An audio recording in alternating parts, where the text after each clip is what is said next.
as scheduled in a hybrid format. By letter dated 22 February 2021 and handed to the registry on 5 March 2021, the agent of Kenya informed the court that his government wished to file, I quote, new documentation and evidence, end of quote. He referred to Article 56 of the Rules of Court and provided certain explanations in justification of the request. Submitted with the agent's letter were Appendix 1, accompanied by 2 annexes and 11 exhibits, and Appendix 2, consisting of 8 volumes with 197 annexes. The agent's letter explained that Volume 1 of Appendix 2 explained, quote, the nature and relevance of the new and additional evidence, end of quote. By a letter dated 9 March 2021, the agent of Somalia informed the court that his government did not object to the production of the materials that Kenya wished to submit, except for Volume 1 of Appendix 2. With respect to Volume 1 of Appendix 2, Somalia indicated, however, that it would withdraw its objection if it were given the opportunity to respond to it. The decision of the court with respect to Kenya's requests was duly communicated to the parties by letters from the registrar dated 11 March 2021. In the absence of an objection on the part of Somalia, the court, pursuant to Article 56, Paragraph 1 of the Rules of Court, is not required formally to authorize the production of documents that are the subject of Kenya's application, i.e., Appendix 1 and Volumes 2 to 8 of Appendix 2. These documents have been produced by Kenya on that basis. As regards Volume 1 of Appendix 2, the court decided, having considered the views of the parties and the particular circumstances of this case, to authorize its production by Kenya, it being understood that Somalia would have the opportunity to comment thereon. By letter dated 11 March 2021 and received in the registry on 12 March 2021, the agent of Kenya informed the court that his government would not be participating in the hearings in this case, and indicated the reasons for this decision. The agent requested the opportunity to address the court orally before the commencement of the hearings. Enclosed with the agent's letter was a document of approximately 175 pages in length that was described as a, I quote, position paper, end quote, submitted, I quote, for consideration by the judges even as the hearing proceeds without Kenya's participation, end of quote. During the evening of the same day, Somalia informed the court that it opposed the 2 requests made in the letter of the agent of Kenya that the registrar had received that morning. Having considered the views of the parties, the court decided not to grant either of the 2 requests made by Kenya. The agents of the parties were informed accordingly this morning by letters of the registrar. The court regrets the decision of Kenya not to participate in the oral proceedings.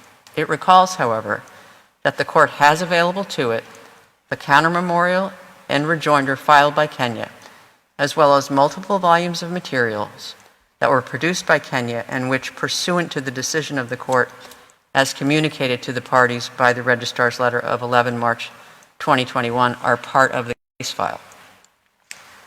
Pursuant to Article 53, Paragraph 2 of its rules, the court has ascertained the views of the parties with respect to the question whether the written pleadings and documents annexed would be made accessible to the public. There being no objection by either party, the court has decided that copies of the written pleadings and the documents annexed would be made accessible to the public upon the opening of the oral proceedings. Further, in a court's practice, the pleadings and documents annexed will be placed on the court's website from today. I would now like to welcome the delegation of Somalia. I note that the agent and 3 other members of the delegation are present in the Great Hall of Justice, whereas the co-agent and other members of the delegation will be participating by video link. In accordance with the arrangements for the organization of the proceedings, which have been decided by the court, Somalia will have 3 hours today and an hour and a half tomorrow, Tuesday, 16 March 2021, to present its oral arguments. I further note that, as indicated in the registrar's letter of 11 March 2021, Somalia will have the opportunity by 10 a.m. on 22 March 2021 to file written comments on the materials that were produced by Kenya. In this first sitting, Somalia may, if required, avail itself of a short extension beyond 6 p.m. in view of the time taken up by the opening part of these oral proceedings. I now give the floor to His Excellency, Mr. Mahdi Mohammed Guled, Agent of Somalia. Your Excellency, you have the floor.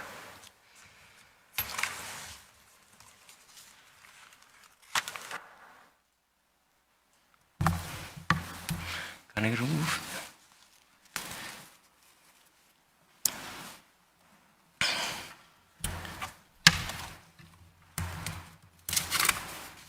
Bismillah ar-Rahman ar-Rahim. Madam President, distinguished members of the court, good afternoon. It is an honor and a privilege to represent my country in these proceedings. I come before you today carrying the hopes of the Somali people with me. We have confidently placed matters of utmost national importance in your hands, and we have done so with complete trust in your wisdom and fairness. We have full faith that this court will decide this dispute with our neighbors, our sisters and brothers, justly in accordance with international law. Madam President, members of the court, it was more than 6 years ago that Somalia first came to this court to vindicate its rights under the law of the Sea Convention. It was not an easy decision. Somalia was and still is recovering after decades of grave challenges. We have endured civil war, humanitarian disasters, and the scourge of terrorism.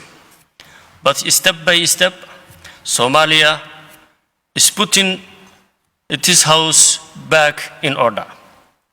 Since 2012, Somalia devoted the bulk of its energies and very limited resources in regards to critical domestic concerns, including rebuilding public institutions and safeguarding the security of our people.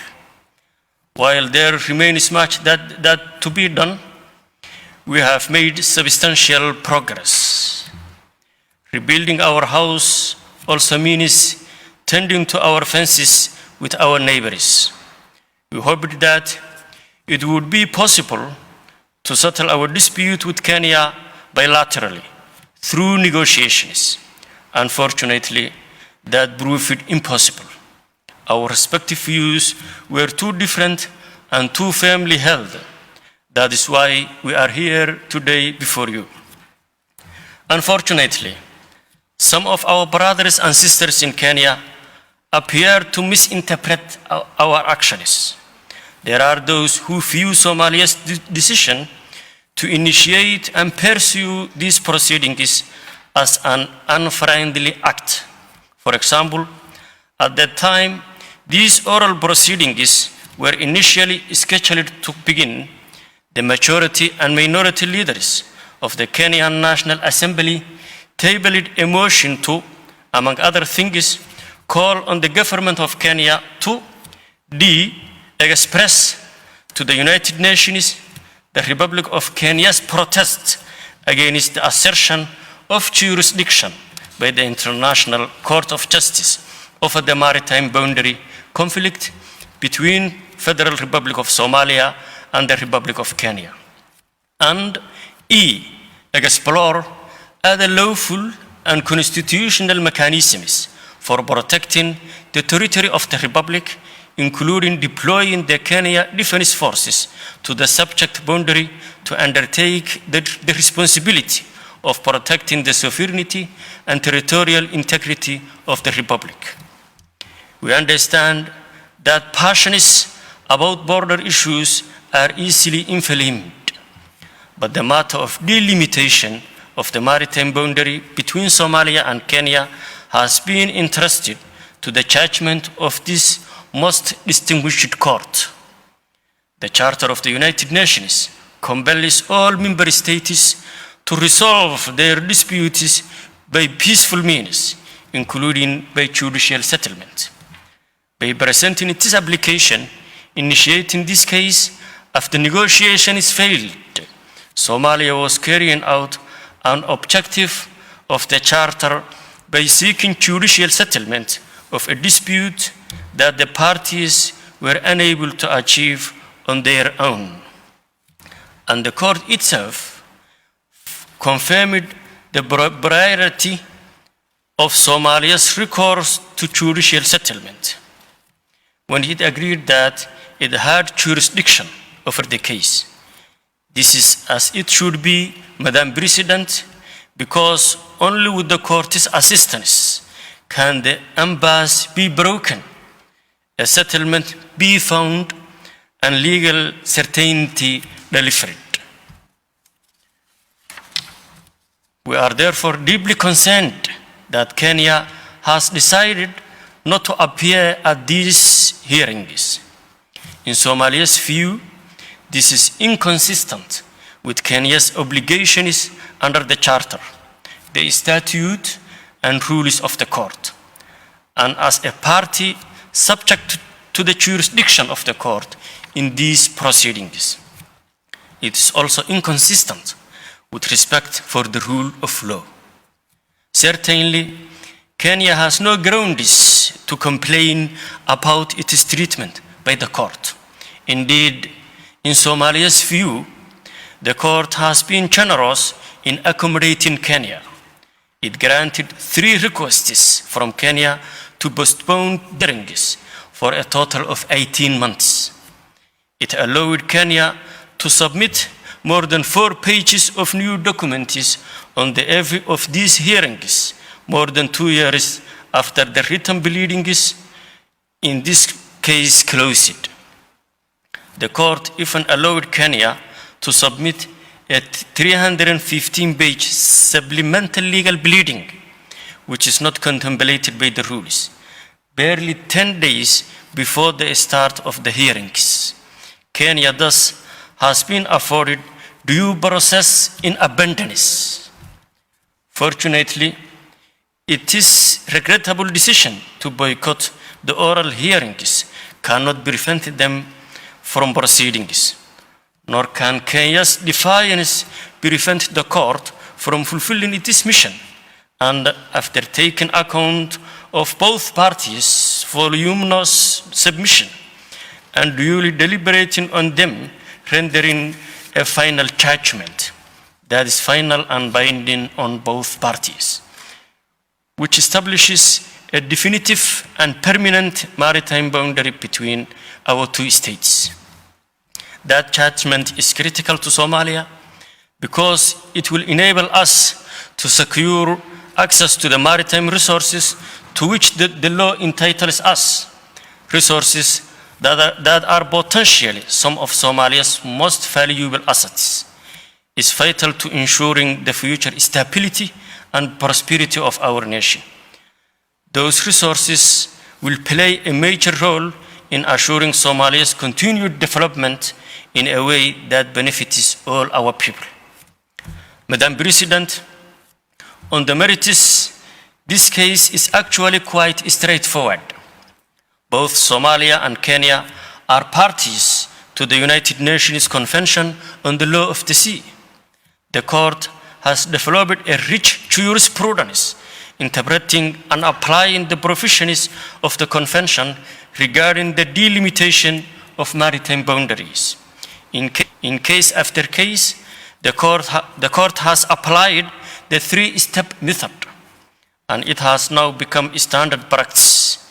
This begins with the drawing of equidistance line from the land boundary terminus. Fortunately, there are no technical, geographical, or other impediments to the construction of the equidistance line from that point.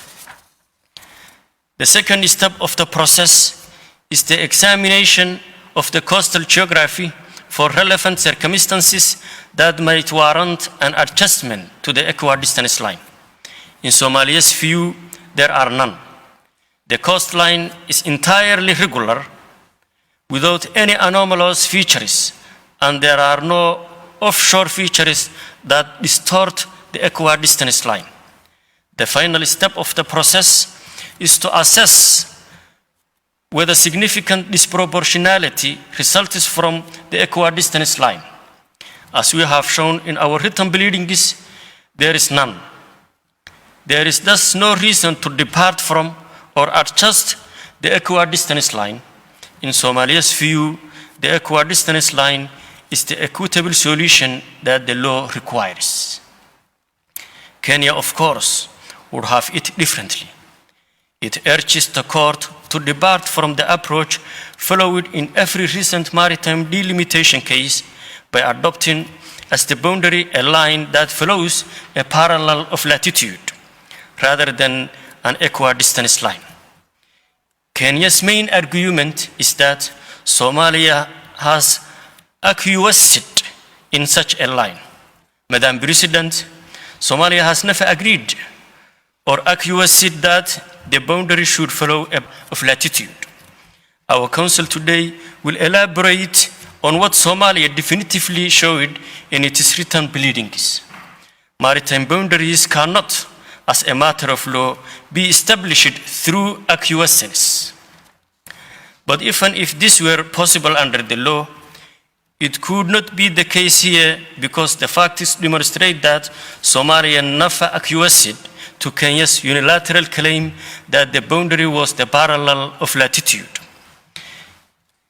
Kenya's argument that the court should adopt the parallel of latitude as the boundary, even if Somalia never acquiesced in such a line. To reach this conclusion, Kenya would have the court dispense with the three-step method.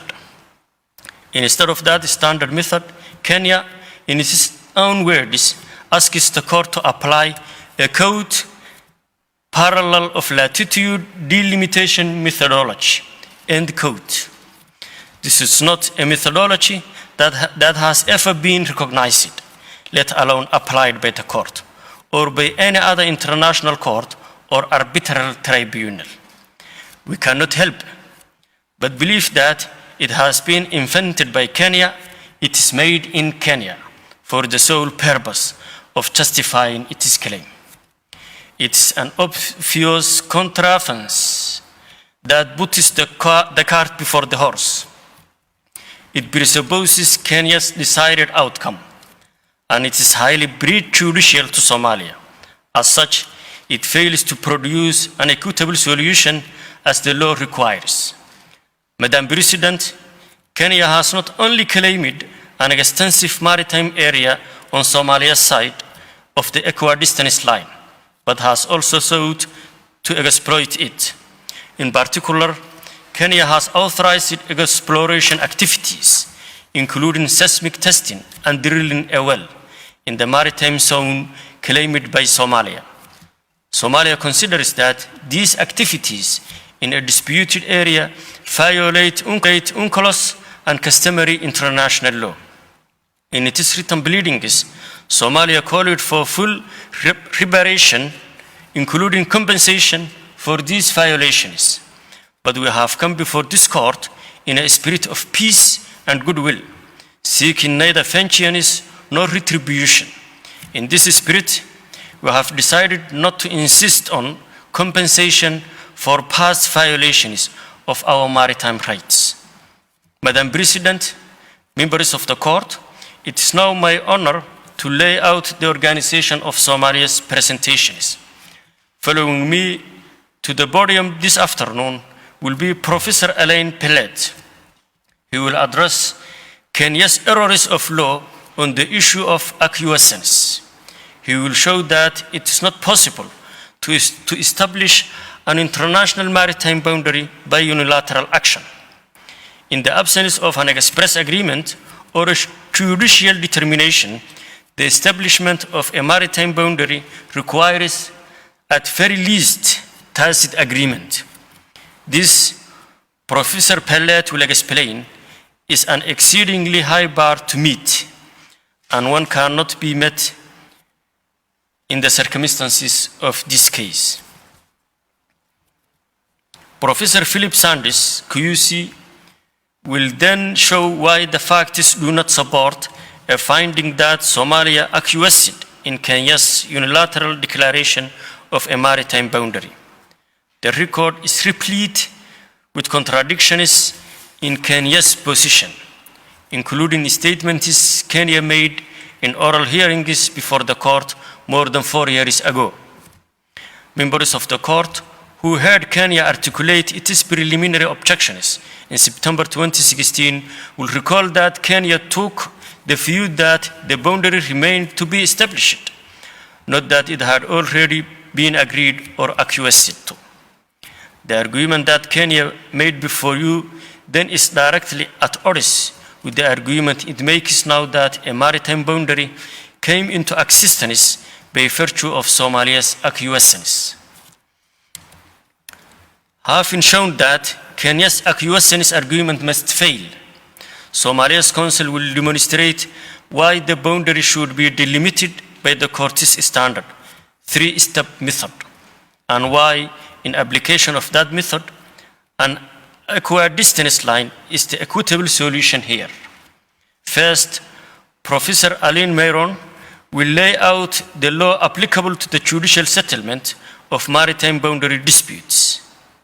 In particular, how international courts and tribunals follow the three-step method to achieve the equitable solution mandated by the 1982 Convention. She will show why Kenya has preferred no plausible, let alone sufficient reason to deviate from the approach in this case. Next, Mr. Paul Reichler will explain how the standard three-step method leads to the conclusion that an equidistance line is the equitable solution here. He will show that the uncomplicated geographical circumstances relevant to this delimitation make the construction of a professional equidistance line unproblematic, and that there are no relevant circumstances meriting the adjustment of that line. He will also show that the solution produced by the adjusted equidistance line does not generate any disproportionality. And he will expose the fallacies in Kenya's approach to delimitation of the maritime boundary and the inequitable result that that approach produces. Finally, Mr. Edward Craven will show how Kenya has violated Somalia's sovereign rights and jurisdiction and breached its obligations under UNCLOS by authorizing and undertaking unilateral activities on Somalia's side of the equidistance line. That will conclude Somalia's first round.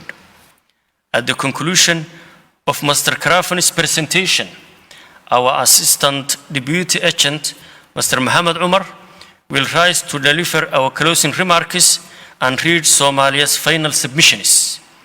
Madam President, members of the court, thank you for your time and courteous attention. I ask that now invite Professor Pellet to the virtual podium.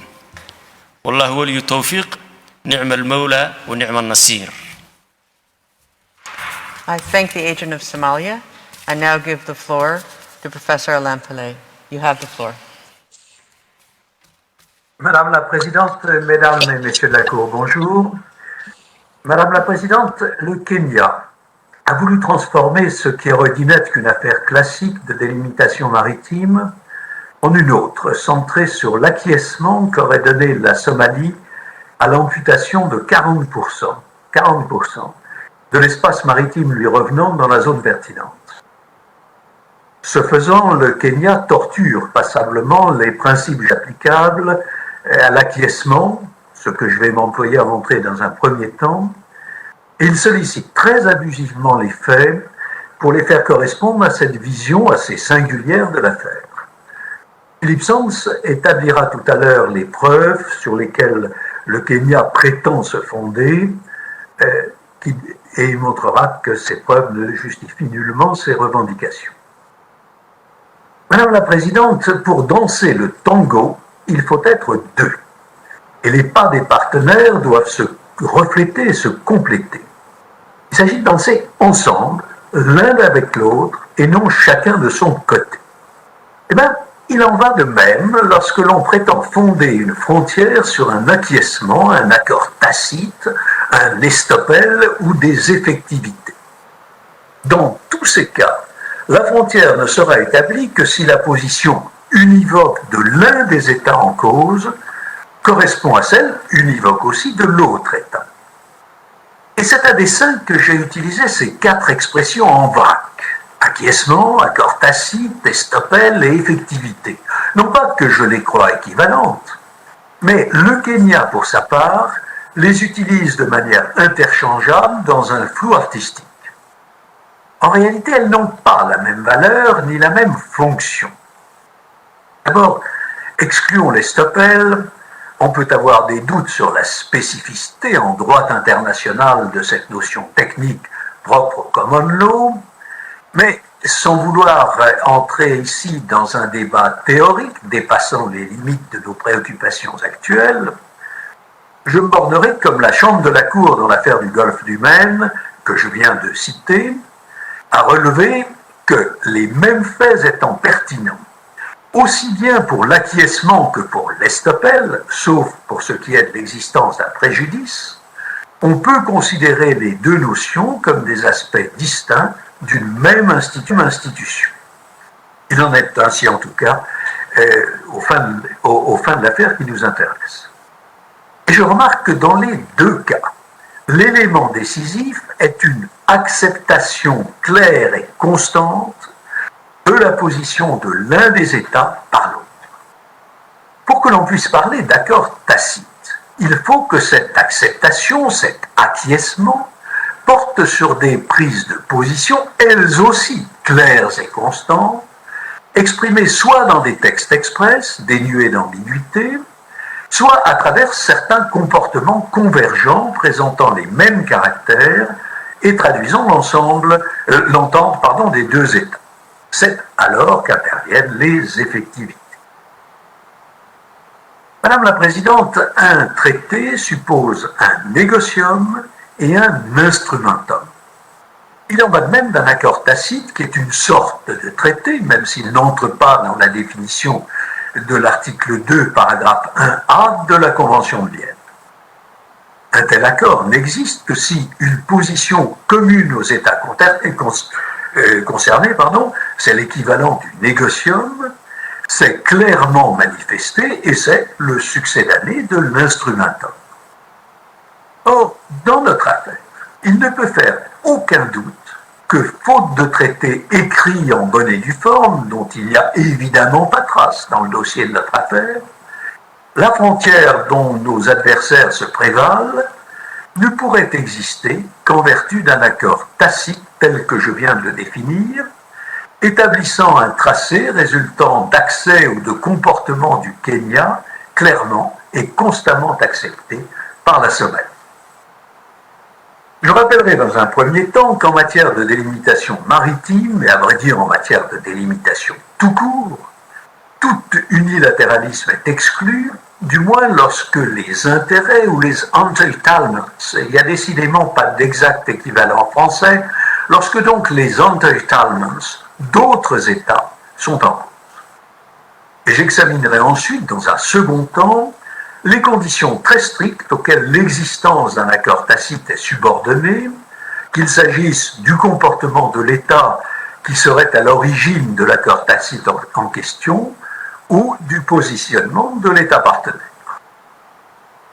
Mesdames et messieurs les juges, en la matière, un accord est d'autant plus indispensable que l'on ne saurait admettre qu'un État s'empare de territoires ou de droits souverains appartenant à un autre État en l'absence d'accord. Il est également parce que, dans le domaine précis qui nous intéresse, la grande règle de toutes les règles est que la délimitation des espaces maritimes entre États dont les côtes sont adjacentes ou se font face est effectuée par voie d'accord, conformément au droit international. Autrement dit, qu'il soit express ou tacite, un accord étant la rencontre des volontés des deux États concernés est indispensable. La notion d'accord unilatéral n'a aucun sens. Comme la Cour l'a relevé dans son arrêt de 1969 dans les affaires du plateau continental de la mer du Nord, l'opinion juris adhère depuis l'origine au principe selon lequel, je cite la Cour, la délimitation doit être l'objet d'un accord entre les États intéressés. Ce principe, a expliqué la Cour, relève du droit international coutumier. Les articles 15 et surtout 74 et 83 de la Convention des Nations Unies sur le droit de la mer l'énoncent fermement, et dans l'affaire du golfe du Maine, la Chambre de la Cour y a vu un principe, je cite, d'application générale, valable à l'égard de tous les États, ainsi que par rapport à toutes sortes de délimitations maritimes. Fin de citation. Ce qui est important, ce n'est pas le caractère écrit ou non du traité établissant la frontière, mais les intentions des parties à cet accord qui, j'y reviendrai, doivent être claires et sans équivoque. C'est vrai aussi pour les accords entraînant un changement de titulaire de la souveraineté territoriale. Comme y a insisté le TIDM, aucun État, et je le cite, ne saurait arrêter ses limites maritimes de façon unilatérale, et celles-ci doivent au contraire l'être par voie d'accord, entre les États concernés, ou par le recours aux procédures de la partie 15 de la Convention des Nations Unies sur le droit de la mer, si les 10 États ne parviennent pas à un accord dans un délai raisonnable. Au détour de certaines phrases de ces écritures, le Kenya s'en est d'ailleurs déclaré d'accord. C'est le cas par exemple dans ses exceptions préliminaires, où il expose que, je cite, en anglais, "The parties expressly agreed on a negotiated settlement of their maritime boundary. This was consistent with Kenya's legislations requiring delimitation by agreement with Somalia. It was also consistent with the provisions of UNCLOS." End quote. Comme le Kenya le relève dans son invraisemblable document daté du 22 février, c'est lui qui a initié une réunion avec la Somalie qui s'est tenue à Nairobi les 26 et 27 mars 2014 pour discuter de la frontière maritime sur la base du nouveau différend. Comme l'a fait remarquer avec un grand bon sens la Chambre du TIDM dans Ghana contre Côte d'Ivoire, je la cite, « Le fait que des négociations et échanges bilatéraux sur la délimitation d'une frontière maritime se soient tenus entre les parties indique l'absence plutôt que l'existence d'une frontière maritime. » Si un accord est indispensable, et il l'est, il n'est dès lors pas douteux qu'essayer d'établir unilatéralement des limites internationales sans tenir compte de la position juridique d'autres États est contraire aux principes reconnus du droit international. C'est ce qui a conduit, vous avez dit dans l'affaire du plateau continental Tunisie-Libye, et c'est ce qui a conduit le tribunal arbitral constitué dans l'affaire des deux Guinées à refuser de, je le cite, prendre en considération une délimitation qui ne résulte pas de négociation ou d'un acte équivalent, conformément au droit international. Or, en l'espèce, la prétendue délimitation a été effectuée par un acte juridique relevant du seul pouvoir de la Guinée et susceptible, comme ceux qui ont été pris par cette même Guinée au nord et à la même période, de faire l'objet de modifications unilatérales. Fin de citation. Or, mesdames et messieurs les juges, c'est très précisément ce que le Kenya voudrait vous faire décider dans la présente affaire. Il vous demande de consacrer le traité unilatéral prétendument adopté par lui au prétexte du silence, également prétendu, gardé par la Somalie. Ceci revient à mettre en cause le principe fondamental de l'accord dont, je le rappelle, le recours à une délimitation par voie arbitrale ou judiciaire n'est en dernière analyse qu'un succès d'année.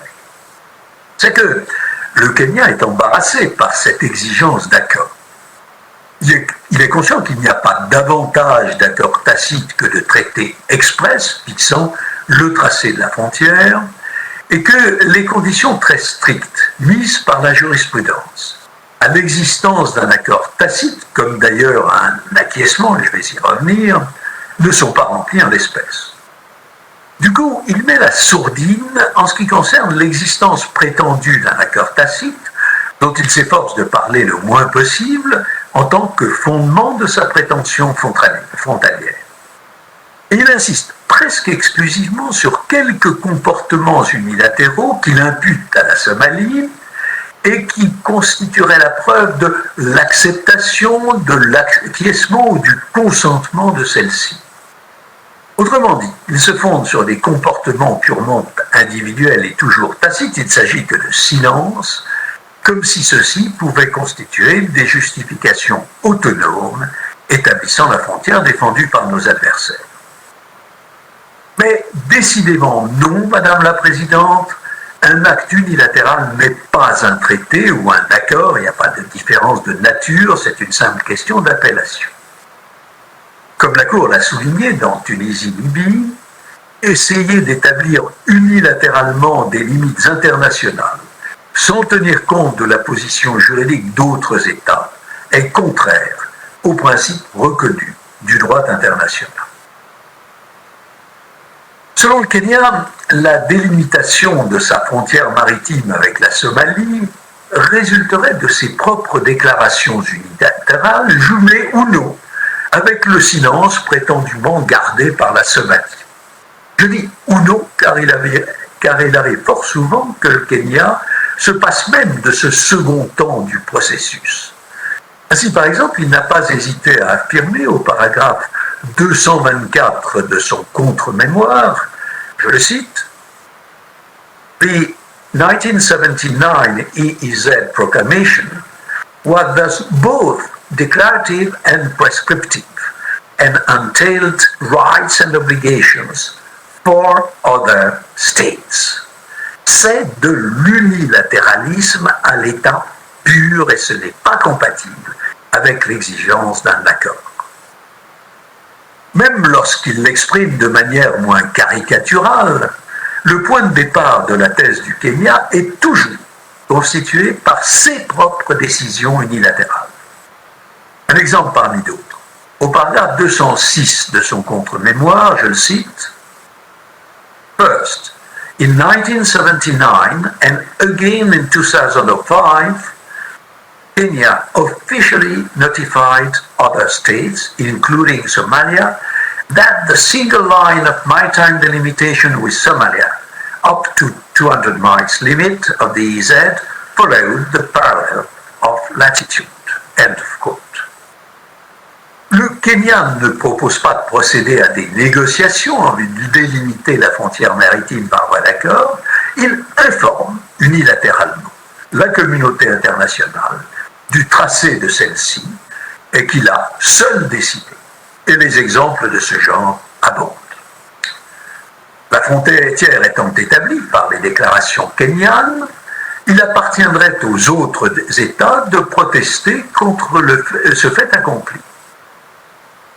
Kenya's case is that Somalia had a duty to react if it opposed Kenya's claims, and Somalia prolonged silence therefore constitutes consent to maritime delimitation based on the parallel line. End of quote.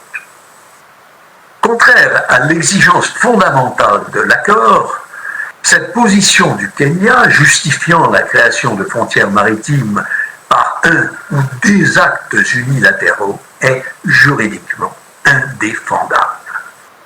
En postulant une obligation de protester contre une proclamation, le Kenya renverse la présomption bien établie selon laquelle les actes unilatéraux d'un État ne créent pas d'obligation pour les tiers. La Commission du droit international l'a rappelé dans ses principes directeurs applicable aux déclarations unilatérales des États de 2006. Je la cite, « Aucune obligation ne peut résulter pour les autres États de la déclaration unilatérale d'un autre État.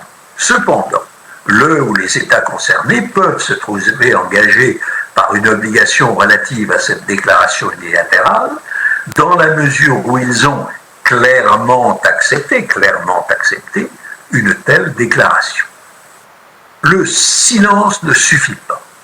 Une manifestation positive d'acceptation est exigée, comme le montre par exemple l'affaire de la sentence arbitrale rendue par le roi d'Espagne, dont la chambre de la Cour a rappelé dans Golfe du Maine qu'elle ne constituait pas, je le cite, un précédent valable, l'acquiescement y a joué un rôle, mais pour le lui reconnaître, la Cour s'est fondée sur des déclarations expresses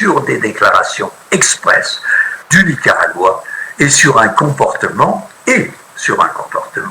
qui s'était prolongé fort longtemps, ce qui n'est pas le cas en la présente affaire. » Fin de citation. On ne peut pas attribuer à la légère, au silence, les effets radicaux que lui attribue le Kenya.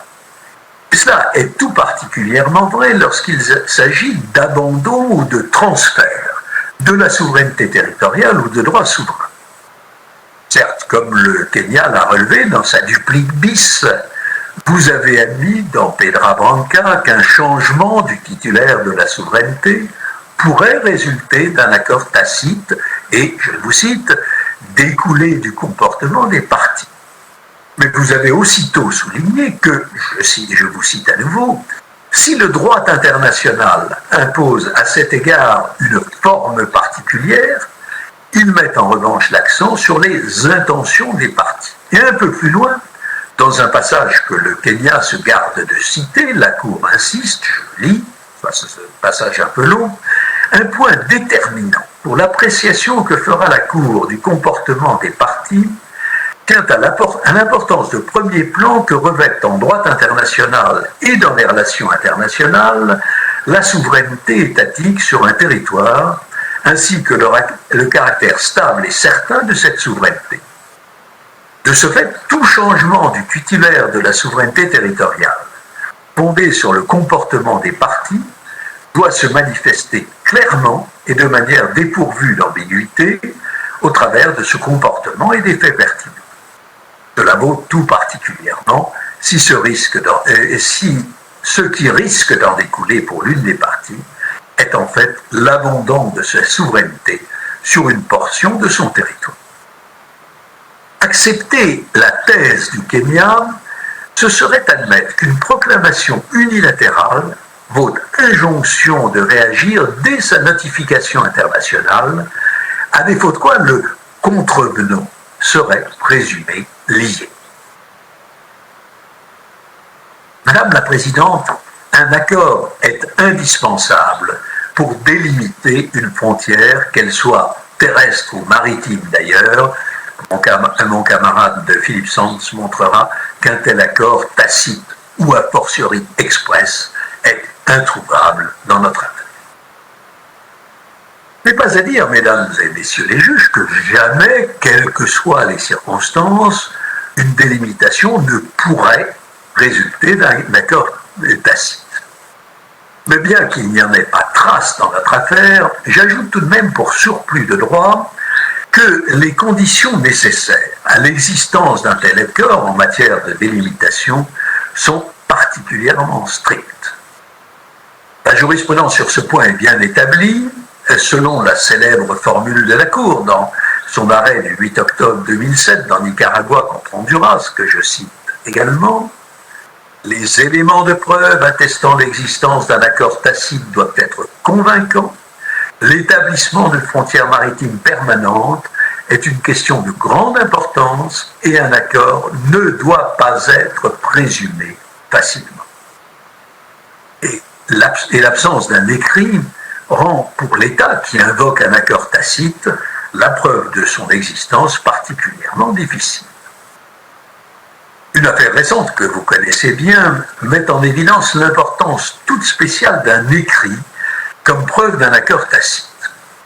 Dans Pérou contre Chili, la Cour a constaté l'existence d'un tel accord. Mais pour ce faire, elle se fondait sur le texte d'un traité qui reconnaissait expressément la préexistence d'une frontière maritime approuvée par les deux parties. Et elle a jugé que cet instrument était un élément décisif, ayant pour objet de consacrer l'accord tacite intervenu entre les parties auparavant. Ainsi, c'est un accord tout à fait express qui a fourni la preuve de l'accord tacite. On pourrait renvoyer aussi à Pedra Branca, par exemple. Dans notre espèce, le Kenya ne s'aventure pas à présent à prétendre qu'il existerait une preuve écrite d'un acquiescement. Mais il affirme que, et je le cite également en anglais, « There is no question that a state opposed to the claims of another state, especially when it affects its sovereignty and sovereign rights, must protest if it wants to prevent acquiescence. » Fin de citation. Le silence, entendu comme absence de protestation, serait constitutif d'un acquiescement dès lors que la prétention de l'autre partie serait publique. Toujours selon le Kenya, mere constructive knowledge is sufficient for acquiescence. Je ne sais pas très bien ce qu'est un mere constructive knowledge. Mais je sais que la simple connaissance, d'ailleurs fort incertaine en l'espèce, d'une position, ne saurait en la matière en tout cas valoir acquiescement. Contrairement aux affirmations du Kenya, c'est à la partie qui invoque un accord tacite et non à celle qui en nie l'existence d'en établir la réalité. L'exigence contraire ferait peser sur celle-ci l'obligation d'apporter une preuve négative à peu près irréalisable de son inexistence, de sa non-existence. C'est au Kenya qu'il appartient de prouver par des éléments positifs le consentement de la semaine, la manifestation univoque de l'accord de celle-ci au tracé de la frontière qu'il invoque. Le Kenya fait grand cas de l'accord qu'il croit déceler, ou qu'il veut croire déceler, entre les parties en ce qui concerne les conditions auxquelles doit répondre un acquiescement, au prétexte que toutes deux se réfèrent à la définition qu'en a donnée le tribunal arbitral dans l'affaire de la délimitation frontalière entre l'Éthiopie et l'Érythrée. Excusez-moi. C'est oublier d'abord que, comme nous y avons insisté dans notre réplique, et comme je viens de le rappeler, l'acquiescement n'est pas un mode de délimitation maritime retenu par la Convention des Nations Unies sur le droit de la mer. Mais même si l'on fait abstraction de la Convention, ce qui ne serait guère acceptable, le Kenya dénature complètement les conditions énoncées par le tribunal Érythrée-Éthiopie et s'appuie sur une jurisprudence sélective qu'il interprète de manière fort tendancieuse. La jurisprudence est claire et bien établie. Comme on l'a fermement souligné, l'acquiescement ne se nourrit pas uniquement d'une absence de réaction, il doit se traduire par des actes positifs. Dès 1969, dans les affaires du plateau continental de la mer du Nord, la Cour a souligné que lorsqu'un État ne manifeste pas d'opposition, il ne saurait pour autant être présumé avoir acquiescé sur la base de son seul silence qui pourrait revêtir une multitude de significations. Somme toute, avez-vous dit, il semble à la Cour qu'aucun des faits invoqués n'est décisif, tous sont en fin de compte négatifs ou non concluants, tous se prêtent à des interprétations ou explications variées, même si la République fédérale n'était pas expressément opposée au principe énoncé à l'article 6 de la Convention, une constatation d'un caractère aussi négatif ne permet certainement pas de tirer la conclusion positive que sans être partie à la Convention, la République fédérale avait accepté le régime de l'article 6 de façon à se lier. Dans l'affaire Tunisie-Libye, La première, dans laquelle s'est posée la question de l'inexistence d'un accord tacite, la Cour s'est refusée à voir un accord tacite définitif dans des activités de pêche menées de part et d'autre d'une ligne séparant les bancs d'éponge et des deux parties fixées par l'Italie dans son droit interne et respectées par la Tunisie. En effet, avez-vous dit, les éléments, je vous cite, les éléments relatifs à un tel modus vivendi reposaient uniquement sur le silence ou l'absence de protestation des autorités françaises responsables des relations extérieures de la Tunisie. De même, dans l'affaire du golfe du Maine, la Chambre n'a pas fait droit à la prétention du Canada fondée sur le silence gardé par les États-Unis vis-à-vis des prétentions canadiennes. Et de même encore, dans Libye-Malte, Malte avait expliqué dans ses écritures qu'elle avait, je cite, informé la Libye de son intention de délimiter son plateau continental au moyen d'une ligne médiane et que celle-ci avait longtemps gardé le silence devant la revendication maltaise. Malte voyait dans ce silence la preuve d'un acquiescement de la Libye qui l'empêcherait, en droit comme en fait, de contester la position maltaise. La Cour a écarté ce raisonnement. La sentence arbitrale rendue dans l'affaire opposant Terre-Neuve et le Labrador à la Nouvelle-Écosse, mentionnée avec quelques désinvoltures par le Kenya dans sa duplique bis de la semaine dernière, est également riche d'enseignements. Le tribunal s'est inspiré des décisions de la Cour pour souligner que, je le lis, et cette sentence n'existe malheureusement pas en français, in maritime boundary cases, it has often been argued parties have by conduct established a particular line or consolidated some aspect of a maritime boundary. Such arguments have always been treated as admissible and have been carefully considered. But it must be said that more often than not, they have been rejected, either because the conduct did not relate to the area in question, or was merely unilateral, or was performed vis-à-vis a third party, or was an exercise in self-restraint to avoid aggravating the dispute, or was equivocal. Dans cette même sentence, le tribunal affirme que, je le cite à nouveau, in order to establish that a boundary not settled or determined by agreement has been established through conduct, it is necessary to show an unequivocal pattern of conduct as between the two parties concerned relating to the area and supporting the boundary. End of quote. Et pour cela, le tribunal a relevé notamment que la Nouvelle-Écosse et le Labrador avaient expressément accepté, expressly accepted, la méthode de délimitation retenue. Le Kenya s'appuie essentiellement sur 4 affaires, et je suis un peu confus, Madame la Présidente, Mesdames et Messieurs de la Cour, de vous infliger petite analyse jurisprudentielle. Mais il insiste tant qu'il m'apparaît difficile d'y échapper. Donc sur 4 affaires, celle de Pedra Branca, que j'ai mentionnée il y a quelques instants à un propos voisin, celle relative au temple de Préa-Billard, les décisions rendues dans le différend entre l'Érythrée et le Yémen, et la sentence arbitrale du 22 décembre 1963 concernant l'interprétation de l'accord franco-américain relatif au transport aérien international.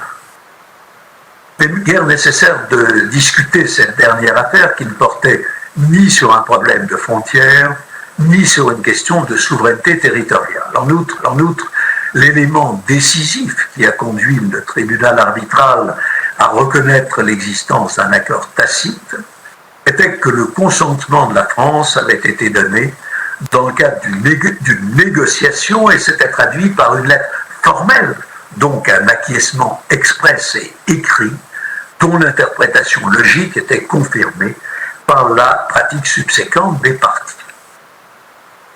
De même, s'agissant de Pedra Branca, La Cour disposait d'éléments précis et express, pas tacites, la correspondance de 1953 entre Singapour et Johor, établissant que ce dernier considérait que, je cite, la souveraineté sur Petra Branca, Pulau Batu Puteh ne lui appartenait pas. Ces circonstances n'ont que des rapports lointains avec notre affaire. En outre, il s'agissait non pas de délimitation maritime, mais d'une affaire de souveraineté sur des formations insulaires, donc terrestres. En outre, les principes applicables sont similaires, notamment pour ce qui est du seuil probatoire très élevé pour établir un abandon de souveraineté ou de droit souverain. Mais alors que l'occupation d'un territoire terrestre, quand bien même il s'agit d'un îlot, est quelque chose de tangible et facilement observable, il en va très différemment s'agissant des effectivités maritimes. En outre, le Kenya est d'autant plus malvenu à reprocher à la Somalie de n'avoir pas protesté contre les empiétements aux droits souverains de celle-ci dont il s'est rendu responsable. Il insiste abondamment, non sans complaisance, sur l'aide apportée à son voisin affaibli par la guerre civile, y compris pour tenter d'assurer sa sécurité maritime. Le Kenya le reconnaît par la bouche même de son agent, qui contredit d'ailleurs le témoignage du général Kibwana. Je cite l'agent du Kenya. Somalia, the Kenyan agent, said, as Somalia has only recently begun to emerge from a long period of instability caused by civil war, humanitarian disaster, and widespread terrorism. In particular, listen to that, in particular, Somalia has no maritime enforcement capacity. Somalia has no maritime enforcement capacity, said the Kenyan agent. Et elle en est assurément dépourvue de cette maritime enforcement capacity. Elle en est assurément dépourvue jusqu'à en tout cas une période très récente. Il est difficile au Kenya de prétendre en même temps que la Somalie aurait manqué de vigilance en laissant les tentatives kenyanes de captation de ses droits souverains sans réponse. Les circonstances sont très différentes de celles relevées dans la sentence Érythrée-Yémen de 1998, dont le Kenya semble faire grand cas. J'ajoute que les effectivités sont susceptibles de prendre d'autant plus d'importance s'agissant de la délimitation des frontières terrestres qu'il n'existe pas de règles généralement applicables en ce qui concerne la délimitation terrestre, alors qu'il en va différemment s'agissant des frontières maritimes. Les règles sont clairement fixées, il faut un accord, et ces règles ne peuvent être contournées par la création d'un fait accompli. L'analogie entre notre affaire et celle du Temple n'est pas plus convaincante. Contrairement au Siam, la Somalie n'a pas participé à l'élaboration conjointe d'une carte établissant sa frontière maritime avec le Kenya. Elle a certes reçu en 2008, lorsque la guerre civile atteignait un sommet de violence, copie d'une carte établie unilatéralement par celui-ci. Cette carte était annexée à une note verbale par laquelle le Kenya insistait pour que la Somalie donne son accord aux frontières maritimes entre les deux États. Mais l'épisode ne saurait être comparé aux multiples occasions dans lesquelles le Siam avait reçu très officiellement les cartes qu'il contesta 50 ans plus tard. Enfin, et surtout, il faut croire que, contrairement au Siam, la Somalie a contesté ce tracé puisque dans le MOU, Memorandum of Understanding, signé moins d'un an plus tard, les deux parties conviennent que, et je cite, le préambule, the delimitation of the continental shelf between the Republic of Kenya and the Somali Republic has not yet been settled. This unresolved delimitation issue between the two coastal states is to be considered as a maritime dispute, is to be considered as a maritime dispute. Et de nouveau, lors des négociations qui se sont tenues à Nairobi en 2014, à l'initiative du Kenya, les deux délégations ont dû constater que, je cite, communiqué commun, after considering several options and methods, including bisector, perpendicular, median and parallel of latitude, they could not reach a consensus on the potential maritime boundary line acceptable to both countries to be adopted. End of quote. Le Kenya s'appuie également sur une phrase incidente qu'il extrait de l'arrêt que vous avez rendu sur les exceptions préliminaires dans notre affaire. Vous aviez relevé que la Somalie n'a jamais informé le Kenya qu'il existait à son sens un quelconque vice de son consentement à être lié par le mémorandum d'accord du 7 avril 2009, mais il y a un monde entre invoquer la nullité d'un traité conclu entre deux États et procéder tacitement à une délimitation maritime. Et les autorités doctrinales, tout aussi rares qu'invoque le Kenya, ne lui sont pas d'un plus grand secours. Elles sont vagues et générales et n'ont guère de lien avec l'affaire qui nous occupe. Je ferai cependant une exception en ce qui concerne l'article d'Herschlotter-Part, peut-être parce que c'est pour moi un des plus grands auteurs au niveau international, l'article d'Herschlotter-Part concernant la souveraineté sur les espaces sous-marins, à la fois à raison de l'éminence de cet auteur et de la relative insistance avec laquelle nos adversaires l'invoquent. Et pourtant pas besoin de s'y attarder, l'objet de cet écrit, qui date de 1950, était de justifier la licéité des proclamations américaines et britanniques sur le plateau continental, notamment en invoquant l'absence d'opposition de principe de la part des autres États, ce qui n'a pas empêché l'auteur Part de rappeler que ad injuria jus non oritur, une maxime dont on ne saurait trop souligner l'importance dans notre affaire. Il incombe donc au Kenya de prouver non pas que la Somalie est restée silencieuse, mais bien qu'elle a accepté sa revendication unilatérale, fût-ce de manière tacite. Et cette acceptation doit être claire, dépourvue d'ambiguïté, et au moins pouvoir se déduire sans l'ombre d'un doute du comportement somalien. Cette exigence d'une acceptation, c'est-à-dire d'un acte positif, ne laissant aucune place au doute, résulte d'une jurisprudence, elle aussi parfaitement claire et constante, qui n'est pas limitée à la délimitation maritime, mais y est particulièrement bien affirmée, et qui remonte au moins à l'affaire du plateau continental de la mer du Nord.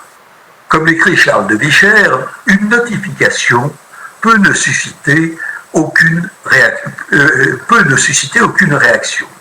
Le destinataire peut garder le silence sans que l'on soit autorisé à en déduire une conséquence juridique à son détriment. On ne peut obliger les États à protester invariablement contre toutes les inductions que le calcul politique peut attribuer à leur silence. Fin de citation. Au demeurant, non seulement le silence ne suffit pas, mais la conjonction même des comportements des deux parties, qui auraient pu sembler complémentaires et convergents, n'a jamais emporté la conviction des cours et tribunaux internationaux lorsqu'ils ont été appelés à se prononcer sur l'existence d'un accord tacite supposé établir une frontière maritime. Aucun n'a vu dans de tels comportements la preuve d'une conduite suffisamment claire, cohérente et persistante pour constituer un acquiescement. Même face à une conduite de ce type, ils ont considéré que la ligne de facto en résultant revêtait davantage le caractère d'une ligne provisoire ou d'une ligne à vocation spécifique limitée, telle que le partage d'une ressource rare. Même s'il y avait eu une ligne provisoire jugée utile pour un certain temps, cela n'en ferait pas une frontière internationale, avertit la Cour dans Nicaragua contre Honduras. Et voilà, c'est long. Il résulte d'ailleurs de la jurisprudence que la constante des comportements des deux parties, même étalée sur une longue période de temps, ne suffit pas à attester d'un accord.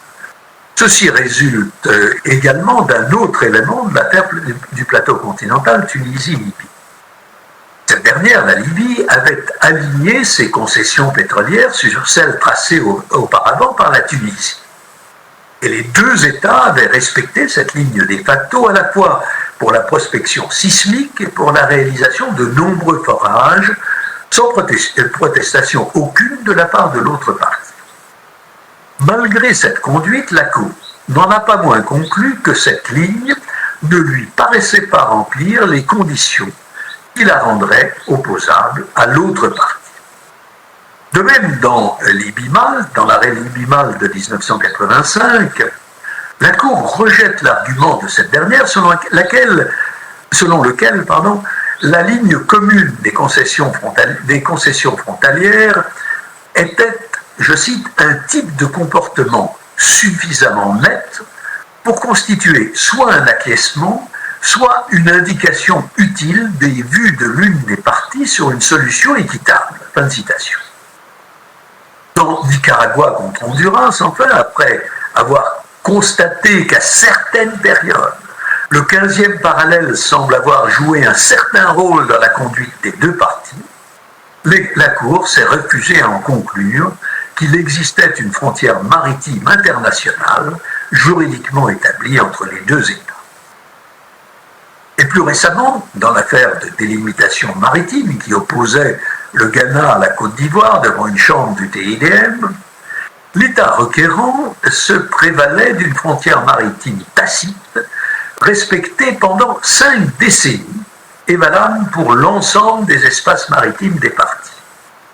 Pour ce faire, le Ghana se fondait principalement sur la pratique pétrolière des parties et plus précisément sur les concessions octroyées par les deux États, les levées sismiques, les activités de forage et les cartes de concessions pétrolières.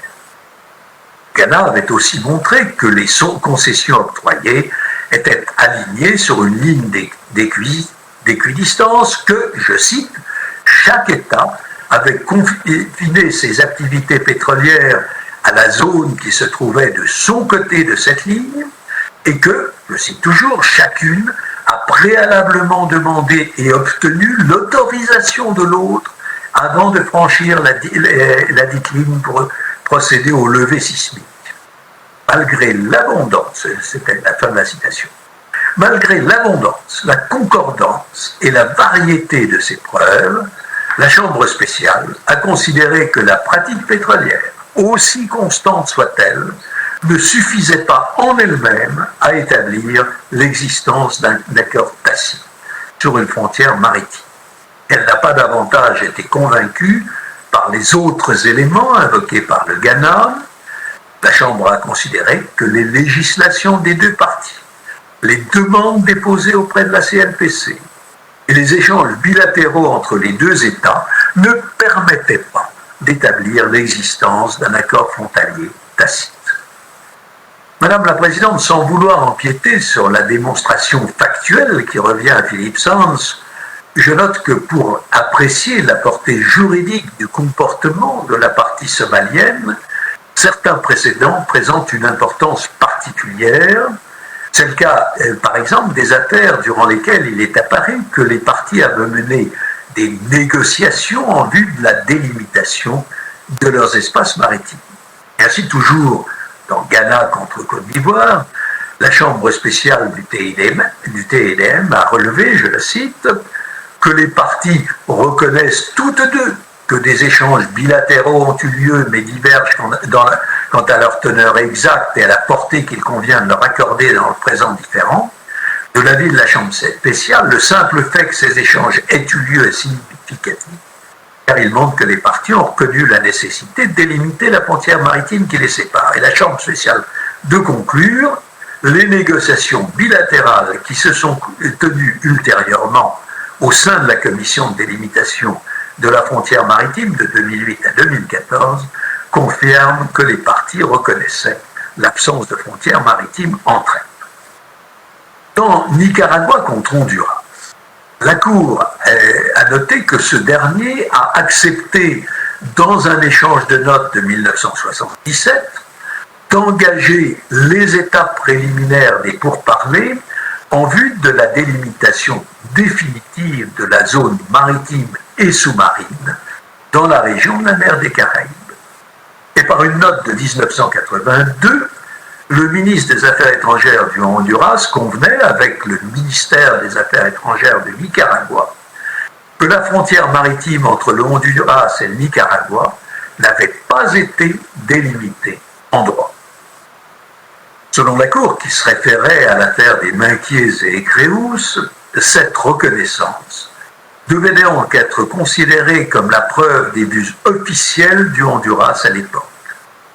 Ayant examiné l'ensemble de cette pratique, dont les échanges de notes diplomatiques subventionnés, la Cour conclut qu'il n'existait pas en 1982, ni a fortiori à une quelconque date postérieure, d'accord tacite entre les parties, de nature à établir une frontière maritime juridiquement obligatoire. De même, dans l'affaire Bangladesh contre Bangladesh-Myanmar, le TIDM a conclu d'une note verbale du Myanmar adressée au Bangladesh, précisant que les parties n'avaient pas encore délimité leurs frontières maritimes, que les éléments invoqués par le Bangladesh, qui plaidait une pratique constante suivie pendant plus de 30 ans, ne démontraient pas l'existence d'un accord tacite ou de facto sur la frontière de la mer territoriale. De tout ceci, il résulte que, premièrement, même une pratique constante et mutuelle pendant une longue période de temps ne suffit pas à prouver l'existence d'une frontière maritime tacite. Deuxièmement, des échanges de notes, des échanges, pas des envois restés sans réponse, des échanges de notes où la conduite de négociations ont un poids important dans la mise en balance des éléments de preuve présentés par les parties aux différends. En revanche, troisièmement, le silence gardé par l'un des États intéressés n'est pas suffisant pour conférer le statut d'accord tacite à un modus vivendi, même durable, sur le terrain, ni a fortiori aux décisions unilatérales prises par l'autre État. Et du reste, quatrièmement, si le temps peut jouer un certain rôle dans l'établissement d'une frontière tacite, il doit se conjuguer avec les circonstances de l'affaire et le comportement actif ou l'inaction des parties. Madame la Présidente, comme je l'ai dit, il ne s'agit pas de twist ou de hip-hop que l'on peut danser tout seul, mais de tango dominé par les pas de deux. Non seulement la conduite de la partie de Membrès doit être constante et cohérente, mais elle doit être reflétée à l'identique par celle de l'autre partie. Comme mon collègue et ami Philippe Sand va maintenant le montrer à nouveau, si vous voulez bien lui donner la parole, peut-être sera-ce après la pause si le juge sur le temps idoine. Donc comme Philippe Sand va le montrer, les proclamations unilatérales et plus généralement l'attitude du Kenya n'ont ni la signification ni la constance exigée en la matière. Et il en va de même des comportements sporadiques de la Somalie qu'invoque le Kenya qui n'ont ni la signification ni la constance exigée en la matière. Mesdames et messieurs les juges, je vous remercie vivement pour votre longue attention. Madame la Présidente, puis-je vous demander d'appeler le professeur Philippe Sand à cette barre rituelle maintenant ou plus tard? Je vous remercie. I thank Professor Alain Pellet. Before I invite Professor Sands to take the floor, the court will observe a coffee break of 15 minutes. The seating is adjourned.